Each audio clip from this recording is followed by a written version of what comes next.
Hello everyone, welcome back to the Samajik Guru channel. आज हम करने जा रहे हैं क्लास 10th के सोशल स्टडीज का सैंपल पेपर 1 जो कि इंग्लिश मीडियम स्टूडेंट्स के लिए है और एग्जाम्स के पॉइंट ऑफ व्यू से बहुत ही ज्यादा इंपॉर्टेंट है। तो वीडियो को बिल्कुल भी स्किप मत करना। तो चलिए वीडियो स्टार्ट करते हैं।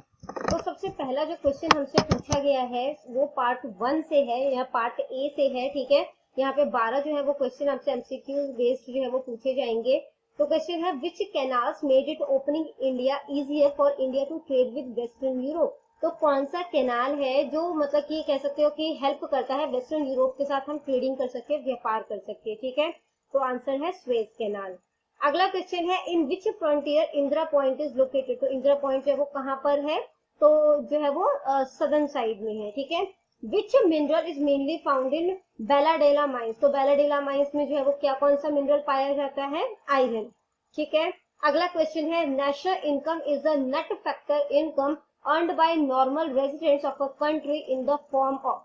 तो जो नेशनल इनकम होता है वो नेट फैक्टर इनकम होता है जो कि वहां के जो रेजिडेंट्स हैं वो एक साल में किस किस तरीके से कमा रहे हैं, प्रॉफिट के थ्रू भी, टैक्स और वेजेस के थ्रू भी, ठीक है, इंटरेस्ट के थ्रू भी, तो ऑल ऑफ दी।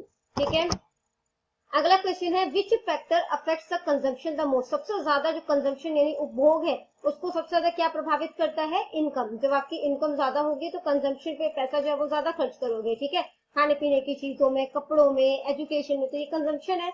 तो यहाँ पर जो है वो क्या है, इनकम जो है वो ज्यादा होगी तो कंजम्पशन ज्यादा होगा, इनकम कम होगी तो कंजम्पशन कम होगा। ठीक है, from which year to aware the consumer. तो जागरूक जो है वो मतलब उपभोक्ता बनाने के लिए, ठीक है, किस साल से एक क्वार्टरली मैगजीन उपभोक्ता जागरण जो है वो पब्लिश किया गया, तो मार्च 1991 से। ठीक है, अगला क्वेश्चन है the name of region between Ghaggar and Yamuna is. तो घग्गर और यमुना के बीच में जो रीजन पड़ता है, ठीक है, उसका नाम क्या है, बांगल। अगला क्वेश्चन है who was the famous ruler of Lodhi dynasty. Lodhi dynasty का सबसे फेमस रूलर जो है यानी जो राजा है वो कौन थे, सिकंदर लोधी। अगला क्वेश्चन है गुरु लेड द फाउंडेशन ऑफ बाउली इन लाहौर। तो किन गुरु ने जो है वो जो कह सकते हो बाउली की नींव जो है वो लाहौर में रखी थी, तो श्री गुरु अर्जन देव जी ने रखी थी। ठीक है, डब्बी बाजार में लाहौर के। अगला क्वेश्चन है when was Shiromani Akali Dal establish. तो शिरोमणि अकाली दल की स्थापना कब हुई थी, 1920 में। ठीक है, नेक्स्ट क्वेश्चन है which of the following is a national party. तो राष्ट्रीय पार्टी है, नेशनल पार्टी है कौन सा, इंडियन नेशनल कांग्रेस।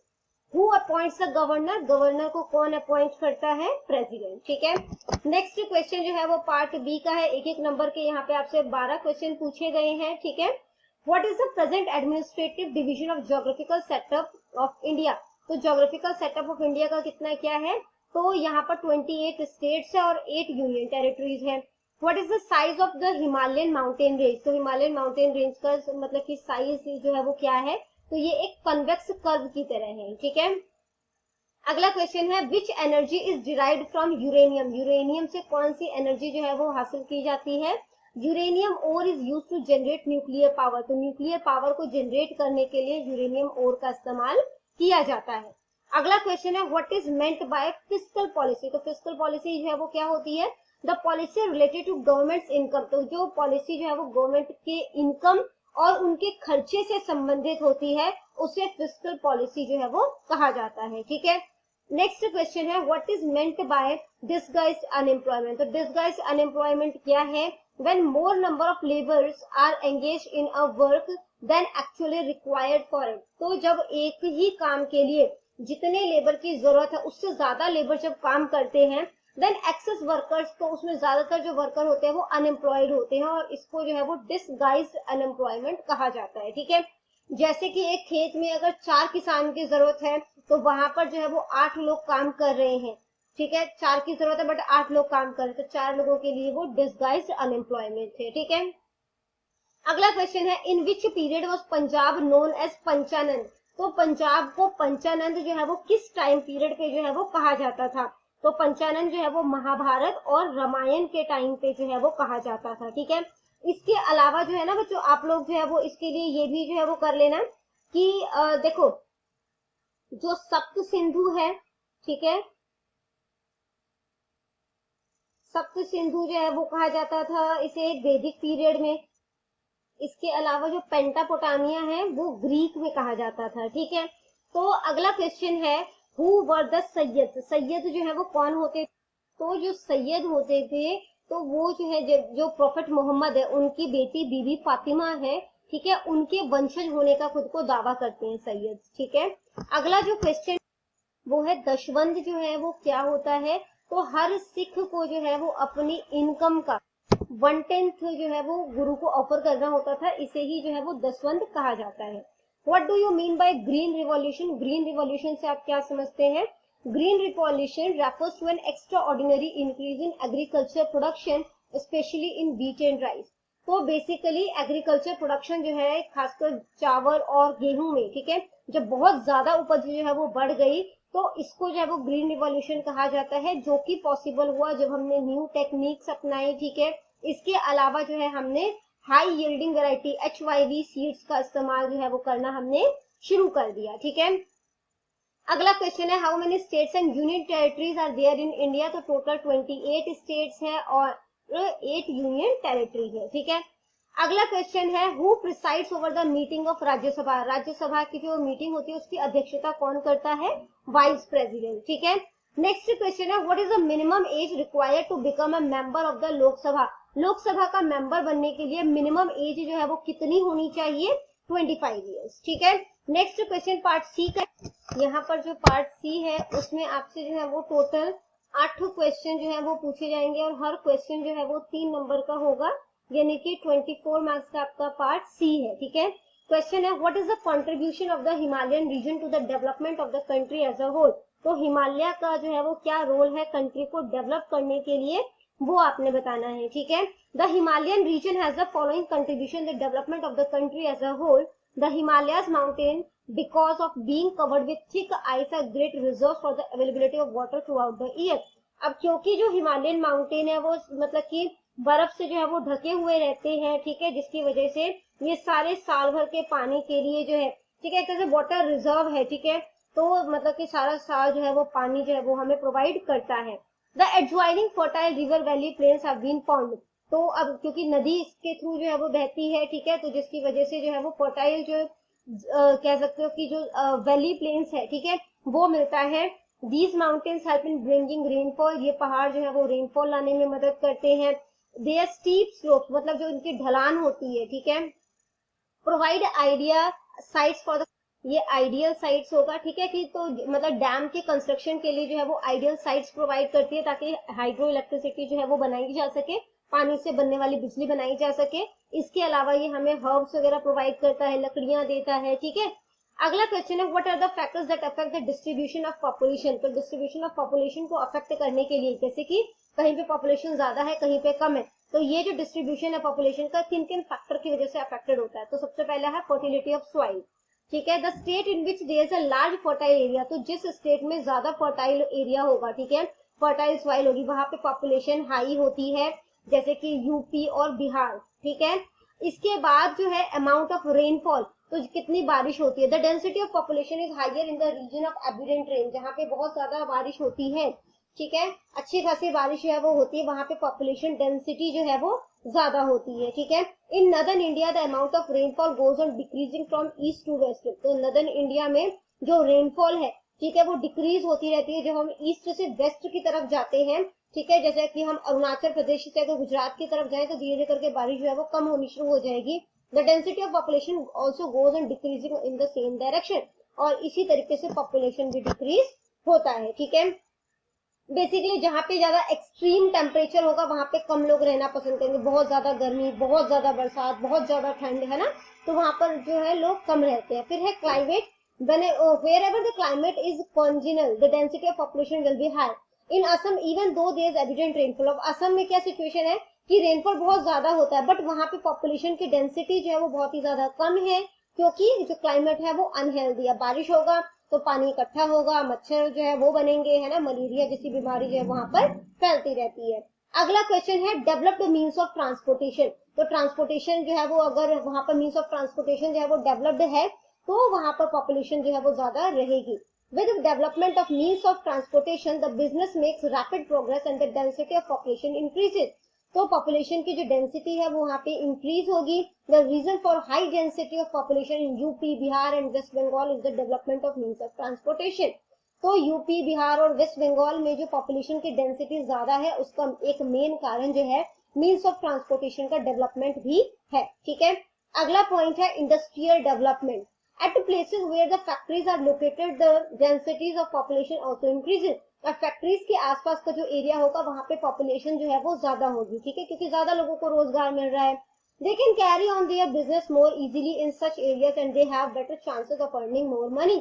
क्योंकि वो यहाँ पर जो है वो और भी ज्यादा पैसा जो है वो कमा सकते हैं। और इसी वजह से दिल्ली, मुंबई, कोलकाता, इसके अलावा आप चेन्नई कह सकते हो, यहाँ पर भी पॉपुलेशन जो है वो काफी ज्यादा है। ठीक है, अगला क्वेश्चन है what do you mean bye infrastructure. Infrastructure से आप क्या समझते हो और इसकी क्या जरूरत है।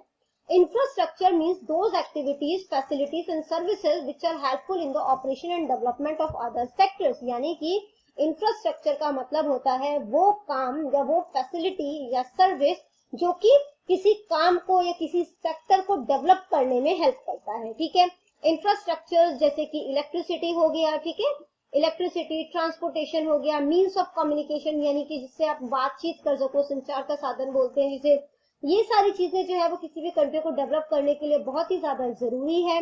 Their sufficient quantity means a strong base and their insufficiency is greatest hindrance. अगर ये काफी ज्यादा मात्रा में हमारे पास है तो कंट्री जल्दी डेवलप होगा क्योंकि बेस उसका स्ट्रॉन्ग है। ठीक है, जबकि अगर इनकी कमी है तो ये हमारी इकोनॉमिक डेवलपमेंट के मार्ग में बाधा पहुंचाएंगे। Therefore, for the development of every country, infrastructure is required. इसीलिए हर कंट्री के डेवलपमेंट के लिए इंफ्रास्ट्रक्चर जो होता है वो जरूरी होता है। ठीक है, अगला क्वेश्चन है explain the contribution of government in the development of Indian agriculture. Indian agriculture को, भारतीय कृषि को विकसित करने में गवर्नमेंट का क्या योगदान रहा है वो आपने बताना है। तो जमींदारी सिस्टम जो है वो खत्म कर दिया गया। Acts has been passed in different states to improve land tenure system by providing ownership rights to the cultivator. तो जो फसल उगा रहा है उनको जो है वो कुछ राइट्स दिए गए लैंड पर। ठीक है, उसके लिए कानून जो है वो पास किया गया। ड्यूरिंग 5 ईयर प्लान्स, तो 5 साल के जो 5 ईयर प्लान्स जो बनाते हैं, ठीक है, तो उसके अंदर जो है वो कोशिशें की गई कि एग्रीकल्चर सेक्टर को डेवलप किया जाए। In order to increase the productivity of agriculture, irrigation facilities has been. तो एग्रीकल्चर के प्रोडक्शन को जो है वो बढ़ाने के लिए सिंचाई की व्यवस्था जो है उसको की गई। ठीक है, कि हर जगह जो है हर खेतों में जो है वो सिंचाई की व्यवस्था की जाए ताकि किसानों को जो है वो कह सकते हैं हम बारिश पर जो है वो ज्यादा निर्भर न रहना पड़े। Areas where irrigational facilities are not possible, जिस एरिया में सिंचाई की व्यवस्था नहीं की जा सकती थी, ड्राई फार्मिंग टेक्निक्स जो है वो वहां पे इंट्रोड्यूस किया गया। Emphasis has been made on the establishment of a cooperative societies in order to provide the essential agricultural input like improved seeds, manures. इसके अलावा जो है कोऑपरेटिव सोसाइटी की स्थापना की गई ताकि जो इनपुट है, ठीक है, जैसे कि जो बीज वगैरह हो गए या जो है वो खाद हो गई, ये जो है वो किसानों को जो है वो दिया जा सके।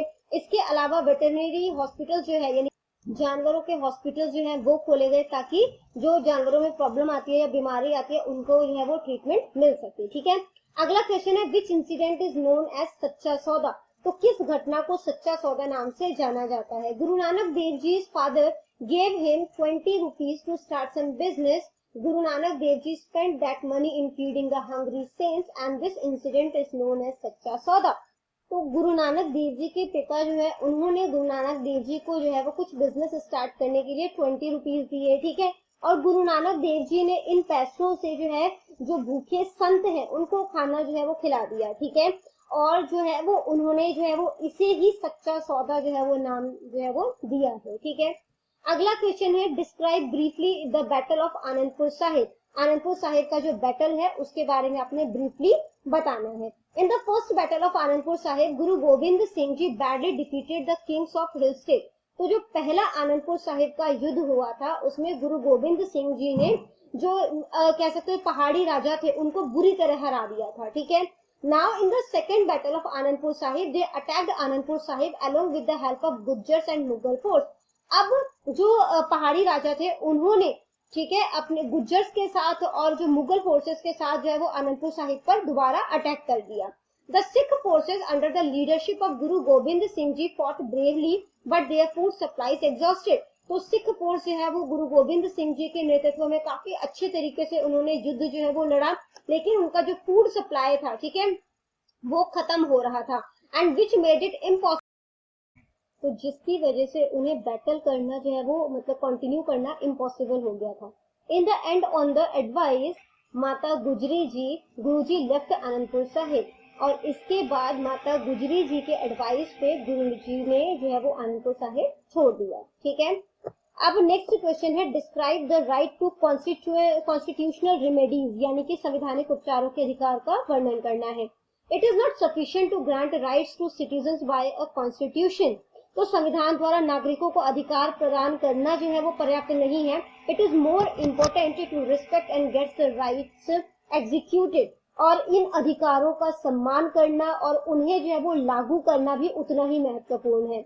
If a government of that times violates these rights, then a citizen must have a legal remedy against these violations.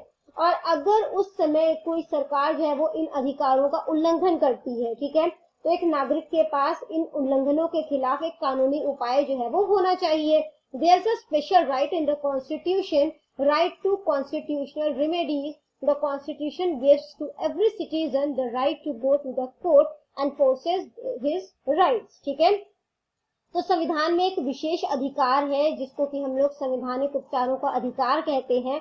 इसके द्वारा संविधान प्रत्येक नागरिक को अपने अधिकारों को लागू करने के लिए अदालतों में जाने का अधिकार जो है वो देता है। ठीक है, यानी कि वो अपने जो राइट्स हैं उनकी रक्षा कर सकते हैं। अगला क्वेश्चन है, डिस्क्राइब डिसआर्मामेंट, तो डिसआर्मामेंट का मतलब होता है निरस्त्रीकरण। ठीक है, तो disarmament means reduction of arms races, यानी कि हथियारों की जो होड़ है उसको कम करना। India has always been a peace loving country, India हमेशा से जो है वो शांति प्रिय देश रहा है। India considers disarmament and military might as a grave threat to world peace, और भारत जो है वो ये डिसआर्मामेंट नहीं, यहाँ पे आर्मामेंट आएगा। ठीक है, यानी शस्त्रों को और मिलिट्री को जो है वो वर्ल्ड पीस के लिए खतरा मानता है, और जिस वजह से डिसआर्मामेंट consider a basic principle of India foreign policy, तो इंडिया की जो फॉरेन पॉलिसी है उसका एक बेसिक प्रिंसिपल डिसआर्मामेंट भी है। ठीक है, जो पार्ट डी है यहाँ पर जो है वो 4-4 नंबर के आपने जो है वो 4 क्वेश्चन अटेम्प्ट करने हैं, जो कि 16 मार्क्स का आपका पार्ट डी हो जाएगा। ठीक है, क्वेश्चन है, एक्सप्लेन इंडियाज ग्रीन रिवॉल्यूशन, तो भारत की जो हरित क्रांति है उसके बारे में जो है वो आपने एक्सप्लेन करना है। Green revolution refers to an extraordinary increase in agriculture production, especially in wheat and rice, which was made possible due to the adoption of new technique of HYVC. तो सबसे पहले आप ग्रीन रिवॉल्यूशन की definition दोगे, जो भी आपने याद की है वो लिख लेना यहाँ पर। ठीक है, तो ग्रीन रिवॉल्यूशन जो है वो एग्रीकल्चर के क्षेत्र में जो है वो बहुत मतलब कि जरूरत से ज्यादा, या कह सकते हो एक्स्ट्रा ऑर्डिनरी, जब मतलब कि वहां पे इंक्रीज हो जाता है फसलों में, स्पेशली व्हीट और राइस के केस में। ठीक है, तो जो है उसको ग्रीन रिवॉल्यूशन कहा जाता है, और ये हुआ किस वजह से, बेसिकली न्यू टेक्निक जो हमने अपनाई और HYV सीड्स की वजह से। ठीक है, after the year 1965 and 66 a tremendous rise in the production of food grain was seen due to green revolution. तो ग्रीन रिवॉल्यूशन की वजह से जो फूड ग्रेन्स का प्रोडक्शन है उसमें बहुत ज्यादा तेजी देखी गई 1965 से 66 में। फिर 66 से 67 में, the year of green revolution, the production of food grain increased 950 lakh ton, तो यहाँ इसके बाद भी तेजी से जो है वो डेवलप होता रहा, और 66 से 67 में 950 लाख टन तक की इंक्रीजमेंट जो है वो देखी गई। ठीक है, फिर 2017 से 18 के बीच में फूड ग्रेन्स का प्रोडक्शन जो है वो 2775 लाख टन हो गया। This resulted in increase per capita availability of food, तो हर इंसान के पास खाने के लिए जो है वो जितना खाना होना चाहिए उसका लेवल जो है वो धीरे धीरे बढ़ता जा रहा था। ठीक है, it also help in the reduction of imports of food grain, और इसकी वजह से हमें जो है वो क्या मतलब कि हम आत्मनिर्भर बनते जा रहे हैं, हमें बाहर की कंट्रीज से कम सामान इंपोर्ट करवाना पड़ता है खाने पीने का। और इस तरीके से जो ग्रीन रिवॉल्यूशन है उसने जो फूड प्रॉब्लम है, ठीक है, कि बढ़ती जो पॉपुलेशन है उसको खाने की कमी ना हो, उस प्रॉब्लम को सॉर्ट आउट करने में ग्रीन रिवॉल्यूशन ने काफी ज्यादा हेल्प की है। ठीक है, अगला क्वेश्चन है, explain in detail about wheat cultivation in India, तो भारत में जो कनक की खेती है, गेहूं की खेती है, ठीक है, उसके बारे में जो है वो आपने डिटेल से बताना है। तो व्हीट जो है वो एक इम्पोर्टेंट फूड ग्रेन है, इसके लिए ज्योग्राफिकल कंडीशन जो है वो क्या होनी चाहिए, तो वीट जो है उसको लोअर टेम्परेचर चाहिए, ठीक है, ड्यूरिंग द ग्रोइंग पीरियड, जब वो बढ़ रहा हो, फसल जब बढ़ रही हो तो उसको कम टेम्परेचर चाहिए, और जब उसको फसल को काटा जाता है उस टाइम पर हाई टेम्परेचर चाहिए, ठीक है। At the sowing time temperature should be, जब आप जो है वो कनक जो है वो बोते हैं, ठीक है, उस टाइम पर टेम्परेचर जो है वो 15 डिग्री सेल्सियस से 20 डिग्री सेल्सियस के बीच में होना चाहिए, और जिस टाइम फसल कटती है उस टाइम टेम्परेचर जो है वो 20 डिग्री से 25 डिग्री सेल्सियस के बीच में होना चाहिए। Wheat can be grown in areas of moderate rainfall, तो जहाँ पे नॉर्मल बारिश होती है, ना बहुत ज्यादा ना बहुत कम, ठीक है, तो ऐसे एरियाज में उगाया जा सकता है। 50 टू 75 सेंटीमीटर रेनफॉल जो है वो सुटेबल है इसके लिए। The rain should be well distributed, और रेन जो है वो प्रॉपर्ली डिस्ट्रीब्यूट होना चाहिए, ऐसा नहीं कि एक कुछ ही एरिया में जो है वो बारिश हो रही है। सॉइल जो है वो फर्टाइल होनी चाहिए, लोमी सॉइल इसके लिए बेस्ट मानी जाती है, ठीक है। The land should be even for convenience of irrigation, land जो है वो समतल होना चाहिए, इवन होना चाहिए, ताकि जो सिंचाई की व्यवस्था है वो उसे मिल सके। वीट प्रोड्यूसिंग स्टेट जो है वो कौन कौन से, although wheat is cultivated in almost every part of the country accept the southern part of the Indian peninsula, तो इंडियन पेनिनसुला के जो सदर्न पार्ट है, ठीक है, जो हमारा मतलब कि जिस इस तरीके से कुछ हमारा कंट्री का जो है वो साउथ साइड बनता है ना, तो उस साइड जो है वो मतलब कि ज्यादा जो है वो वीट नहीं उगाया जाता। नॉर्थ साइड में जो स्पेशली वीट जो है वो काफी ज्यादा उगाया जाता है। Uttar Pradesh producers highest quantity of wheat in India, तो यूपी जो है वो सबसे ज्यादा वीट प्रोड्यूस करता है इंडिया में। Punjab occupies second position, Punjab जो है उसके बाद जो है वो सेकंड पोजीशन होल्ड करता है as a producer of wheat in India, India में वीट को प्रोड्यूस करने के लिए। हरियाणा जो है वो भी एक इम्पोर्टेंट वीट प्रोड्यूसर स्टेट है, ठीक है। तो स्टेट जो कि बिहार, मध्य प्रदेश, राजस्थान, गुजरात, जम्मू कश्मीर, हिमाचल प्रदेश और महाराष्ट्र, ये भी जो है वो स्टेट्स हैं कुछ इंडिया के जो कि वीट को उगाते हैं।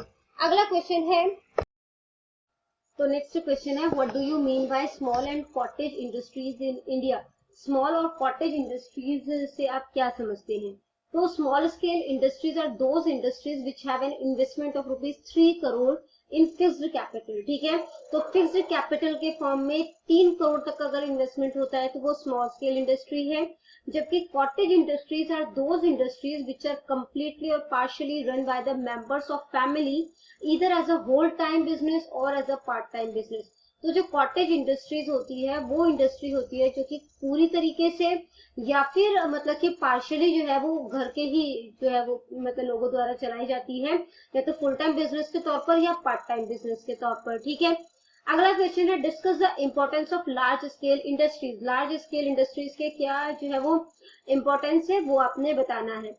Production of capitalistic goods like machines, instruments and basic goods like steel etcetera, iron etcetera is possible only by large scale industries. तो जो मशीनें वगैरह बनाई जाती हैं, इंस्ट्रूमेंट्स बनाया जाता है, ठीक है, इसके अलावा जो स्टील और आयरन है वो लार्ज स्केल इंडस्ट्रीज के थ्रू ही पॉसिबल है। Large scale industries can speed up the pace of industrialization by providing the means of economic infrastructure. तो ये इकोनॉमिक इंफ्रास्ट्रक्चर जो है वो प्रोवाइड करता है जिसकी वजह से इंडस्ट्रियलाइजेशन जो है उसको एक तरह से कह सकते हो बूस्ट मिलता है, ठीक है। अगला पॉइंट है, large scale industries can manage the required funds for research and able researchers. तो ये जो है वो फंड जो है वो मतलब कह सकते हो कि जो रिक्वायर्ड फंड है उसको मैनेज कर सकता है, ठीक है, ताकि हम रिसर्च कर सके, या जो मतलब कि जो काबिलियत वाले रिसर्चर होते हैं उनको फंड जो है वो प्रोवाइड कर सकता है, ठीक है। आगे बढ़ने से पहले अगर आपको हमारी वीडियोस पसंद आती है, हमारी वीडियोस आपके लिए किसी भी तरीके से हेल्पफुल है, तो चैनल को अभी सब्सक्राइब करें, क्योंकि यहाँ पर इस तरीके का हेल्पफुल कंटेंट अपलोड होता रहता है। अगले क्वेश्चन को देखते हैं, a note on Azad Hind फौज, ठीक है, तो आजाद हिंद फौज जिसको कि हम लोग जो है वो इंडियन नेशनल आर्मी भी कह सकते हैं, उसके ऊपर एक नोट लिखना है। In 1943 Subhash Chandra Bose gathered Indian at Singapore and established Indian National Army. तो 1943 में सुभाष चंद्र बोस जी ने सिंगापुर में भारतीयों को इकट्ठा किया और वहां पे उन्होंने भारतीय राष्ट्रीय सेना की स्थापना की। It included many Punjabi patriots in it, और इसमें कई पंजाबी देशभक्त भी शामिल थे। The main objective of this army was to drive the British from India, और इस सेना का मुख्य उद्देश्य जो है वो अंग्रेजों को भारत से बाहर निकालना था, ठीक है। So Netaji Subhash Chandra Bose asked the youth to sacrifice their lives and said, give me your blood and I will give you freedom. तो नेताजी सुभाष चंद्र बोस जी ने जो नौजवानों को जो है वो अपने प्राण की आहुति देने को कहा और कहा कि तुम मुझे खून दो और मैं तुम्हें आजादी दूंगा, ठीक है। और Japan promise to give full support to the Indian National Army, और जापान ने वादा किया कि वो इंडियन नेशनल आर्मी यानी कि आजाद हिंद फौज को फुल सपोर्ट जो है वो करेगा। अगला पॉइंट है the condition of Japan weekend in the second world war. Second world war के टाइम में जो जापान की स्थिति है वो बहुत ही कमजोर हो गई थी। The British army occupied Rangoon in May 1945, left with no choice the soldier of Indian National Army surrendered. तो ब्रिटिश जो मतलब की आर्मी है उन्होंने मई 1945 में रंगून पर जो है वो कब्जा कर लिया, और जो है वो कह सकते हैं कि भारतीय राष्ट्रीय सेना जो है उनके सैनिकों ने जो है वो आत्मसमर्पण कर दिया, ठीक है, क्योंकि उनके पास कोई विकल्प नहीं रह गया था। Although this movement was not successful, but it contributed a lot to the freedom of the country. हालांकि ये आंदोलन जो है वो सफल तो नहीं हुआ, लेकिन देश की आजादी में इसका जो है वो बहुत बड़ा योगदान रहा। अगला क्वेश्चन है what effort were made by Ghadar party in attainment of freedom. तो गदर पार्टी का क्या योगदान रहा फ्रीडम को हासिल करने में, वो आपने बताना है। The Ghadar party came into existence in 1913 in San Francisco, ठीक है। तो सैन फ्रांसिस्को में 1913 में जो है वो गदर पार्टी का अस्तित्व आया। Baba Sohan Singh Bhakna was appointed its president. तो बाबा सोहन सिंह जो है उनको यहाँ का प्रेसिडेंट जो है वो बनाया गया। The organisation started publishing a weekly newspaper Ghadar in Urdu from San Francisco. तो सैन फ्रांसिस्को से जो है वो गदर जो है वो एक वीकली न्यूज़पेपर होता था, ठीक है, उसको जो है पब्लिश किया गया। The editing work of the newspaper was handed over to Kartar Singh Sarabha, और जो एडिटिंग का काम था, ठीक है, वो जो है करतार सिंह सराबा को सौंपा गया। Due to this newspaper the organisation was named Ghadar party, और इस ऑर्गेनाइजेशन की वजह से इस पार्टी का नाम जो है वो गदर पार्टी पड़ा। The aim of this organisation was to liberate India through an armed revolt, और इससे जो मतलब कह सकते हैं इस संगठन का मुख्य उद्देश्य जो है वो सशस्त्र विद्रोह के माध्यम से जो है वो भारत को आजाद कराना था। So this party propose the following suggestion. तो इस पार्टी ने जो है वो निम्न सलाह जो है वो दी। To spread a sense of revolt in the army, यानी सेना में विद्रोह की भावना जो है वो फैलाना। इसके बाद है अंग्रेजों के दलालों की हत्या करना, ठीक है, जेल तोड़ना। To plunder government treasury and police station, सरकारी खजाने और थानों को लूटना। To publish and distribute revolutionary literature, क्रांतिकारी साहित्य का प्रकाशन एवं वितरण करना। To help the enemies of the Britishers, अंग्रेजों के शत्रुओं की जो है वो मदद करना। टू एक्यूमुलेट आर्म्स, यानी कि जो हथियार है उनको इकट्ठा करना, ठीक है। नेक्स्ट पॉइंट है टू मैन्युफैक्चर बॉम्ब्स, बम बनाना। To damage railway, postal and telegraph lines, यानी कि रेलवे, डाक और टेलीग्राफ लाइन है उनको नुकसान पहुंचाना। To host the flag of revolutionaries, क्रांतिकारियों का झंडा फहराना। To make a list of the revolutionary youth, यानी क्रांतिकारी युवकों की सूची बनाना। The Ghadar party was led by Ras Behari Bose. तो गदर पार्टी की जो है वो का नेतृत्व जो है वो रास बिहारी बोस जी ने किया था। Kartar Singh Sarabha wanted to start a press to publish a Ghadar, और करतार सिंह सराबा जो है वो एक गदर प्रकाशित कर, गदर जो एक न्यूज़पेपर है, ठीक है, उनको प्रकाशित करने के लिए एक प्रेस जो है वो शुरू करना चाहते थे। He got the newspaper cyclostyled from Ludhiana and Lahore and publish it as Ghadar Goonj. उन्होंने लुधियाना और लाहौर से जो है वो अखबार का जो है वो मतलब किस तरीके से प्रिंट करना है, ठीक है, तो वो चीज जो है वो उन्होंने जो है वो वहां से ली और जो है वो गदर गूंज नाम से जो है वो इसे पब्लिश किया, ठीक है। At that time a flag for independent India was prepare, उस टाइम तक इंडिया का इंडिपेंडेंट इंडिया का जो फ्लैग है वो बनाया जा चुका था, which was distributed at every place by Kartar Singh Sarabha, जिसे की जो है वो करतार सिंह सराबा द्वारा हर जगह पर डिस्ट्रीब्यूट किया गया। Lahore conspiracy case was fought and 46 revolutionaries were hanged. तो जो लाहौर कॉन्स्पिरेसी थी, यानी कि जो लाहौर का षड्यंत्र था, उसका मुकदमा लड़ा गया और 46 क्रांतिकारियों को फांसी की सजा दे दी गई। Many revolutionaries were sentenced to life imprisonment, thus this movement could not succeed. तो अनेक क्रांतिकारियों को आजीवन जो है वो कारावास की सजा सुना दी गई और इस प्रकार से ये आंदोलन सफल नहीं रहा। अगला क्वेश्चन है explain any 4 power of parliament. तो पार्लियामेंट की 4 पावर बतानी है। सबसे पहला है लेजिस्लेटिव पावर, ठीक है, तो आपको मैं सिंपल लैंग्वेज बता रही हूँ, लेजिस्लेटिव पावर जो होता है वो कानून बनाता है, ठीक है, एग्जीक्यूटिव उसे लागू करता है, ठीक है। तो जो लेजिस्लेटिव पावर है, parliament can legislate on all subject include in the union and concurrent list. तो पार्लियामेंट जो है उन सभी विषयों पर कानून बना सकता है जो कि यूनियन और कॉन्करेंट लिस्ट में शामिल है। जो स्टेट लिस्ट में है उस पर कानून नहीं बना सकता, ठीक है। Parliament has vast legislative power as it can pass new law और कैन एंड और अबॉलिश ओल्ड लॉ। तो ये न्यू लॉ को लागू कर सकता है, पुराने लॉज को खत्म कर सकता है, ठीक है, या यहाँ तक कि हम कह सकते हैं कि अमेंडमेंट भी कर सकता है, यानी बदलाव भी ला सकता है। अगला पॉइंट है executive powers. The constitution grants vast power to the parliament to keep the executive under control. तो संविधान जो है वो संसद को, कार्यपालिका को नियंत्रण में रखने के लिए काफी सारी शक्तियां जो है वो देती हैं। Parliament can keep the council of ministers under control through many ways like vote of no confidence and by asking question regarding their department. तो संसद जो है वो कई तरीके से मंत्रिपरिषद को जो है वो अपने नियंत्रण में रख सकती है, जैसे अविश्वास प्रस्ताव पारित कर सकती है या उनके विभागों के बारे में पूछ सकती है, ठीक है। अगला पॉइंट है financial power. Parliament has complete control over financial matters if the government and its annual budget. The government can neither withdraw money from or nor can deposit in the treasury without prior consent of the parliament. तो सरकार और उसकी जो वार्षिक budget होते हैं उस पर वित्तीय मामलों में, यानी कि जो फाइनेंशियल मैटर है उस पर संसद का पूरा नियंत्रण होता है। अब सरकार ना तो पैसा जो है वो इसमें से निकाल सकती है और ना ही खजाने में जमा कर सकती है, ठीक है, बिना संसद की पूर्व सहमति के। अगला पॉइंट है judicial power. Parliament can remove president from his office for violation of the constitution और हिज मिसकंडक्ट।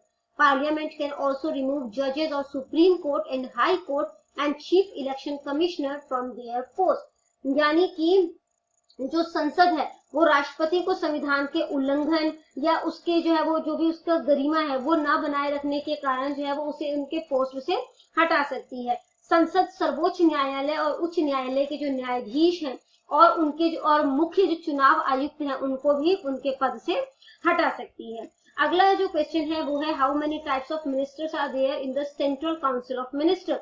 तो सेंट्रल काउंसिल ऑफ मिनिस्टर में कितने तरीके के मिनिस्टर होते हैं? सबसे पहले होते हैं कैबिनेट मिनिस्टर, ठीक है। जो कैबिनेट मिनिस्टर्स होते हैं इनका जो है वो मतलब कि कह सकते हो हाई स्टेटस को एंजॉय करते हैं।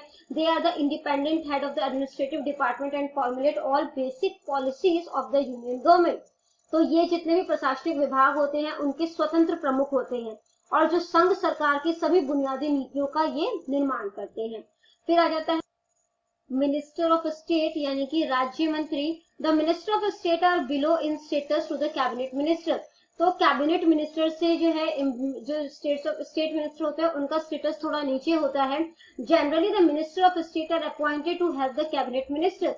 ज्यादातर जो मिनिस्टर ऑफ स्टेट्स है उनको अपॉइंट किया जाता है ताकि कैबिनेट मिनिस्टर की हेल्प कर सके।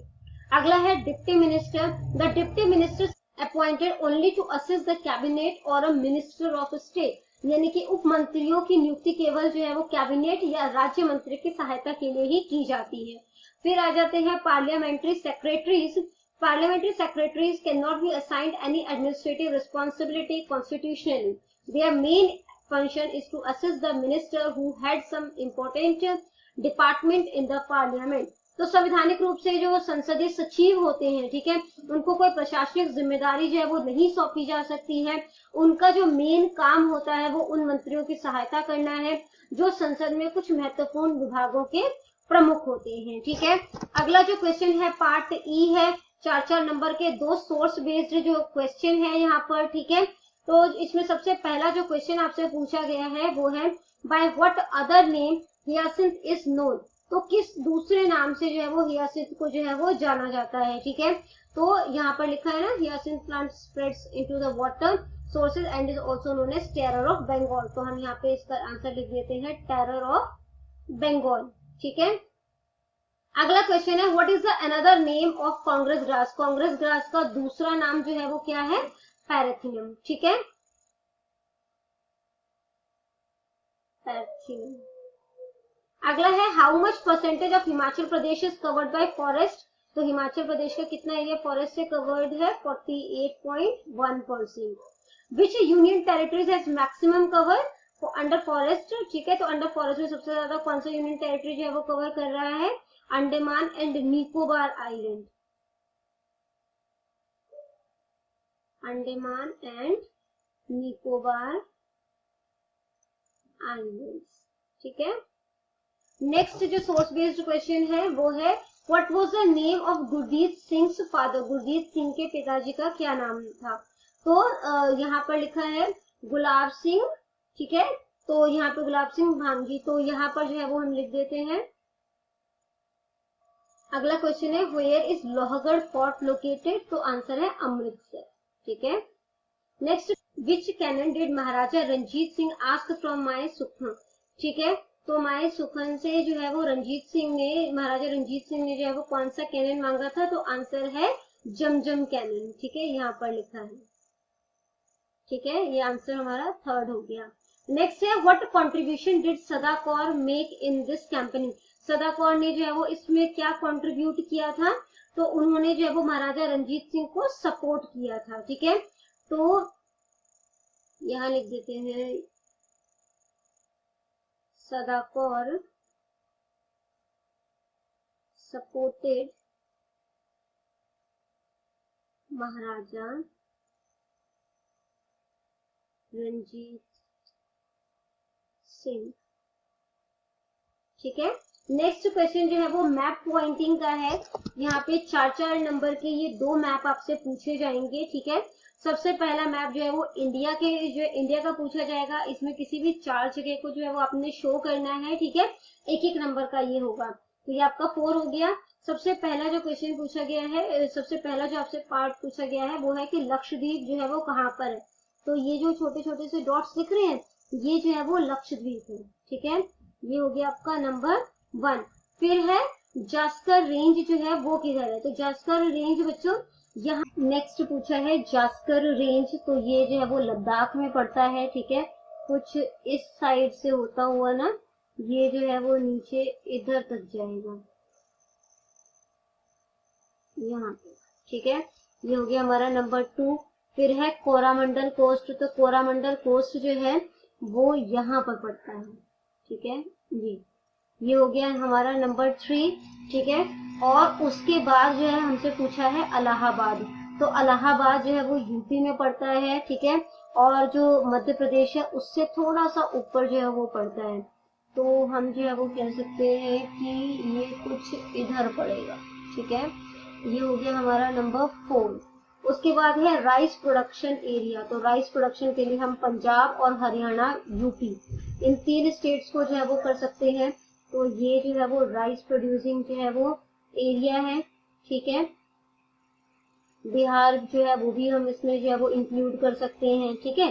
तो ये राइस प्रोड्यूसिंग एरिया है। ये हो गया हमारा number 5। The most populous state, तो सबसे ज्यादा जहां पर पॉपुलेशन है वो स्टेट जो है वो हमने बताना है, ठीक है।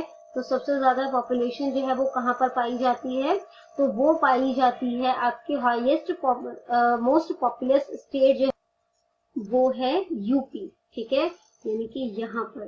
तो ये हो गया हमारा नंबर 6, ठीक है। अगले मैप पर चलते हैं। अगला मैप जो है वो हमसे पूछा गया है कि आनंदपुर साहिब जो है वो कहाँ पर है, वो हमने बताना है, ठीक है। तो आनंदपुर साहिब जो है वो यहाँ पर पड़ेगा, ठीक है।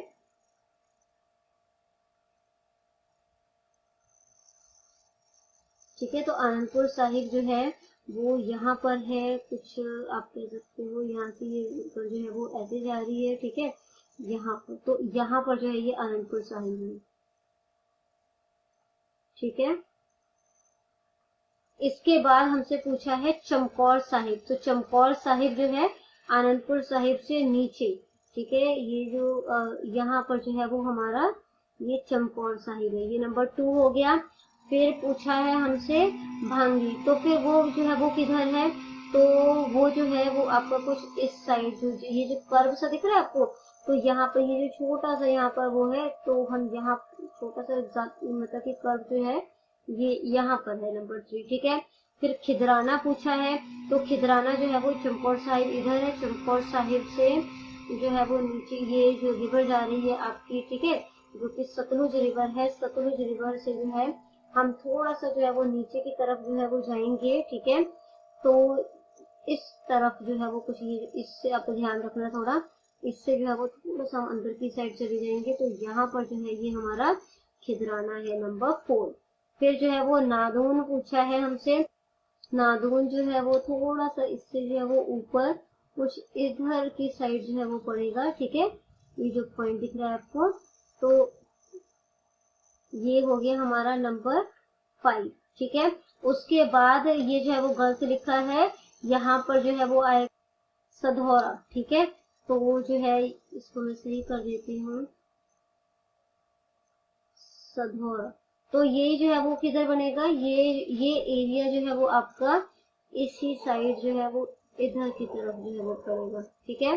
तो ये हो गया आपका नंबर 6।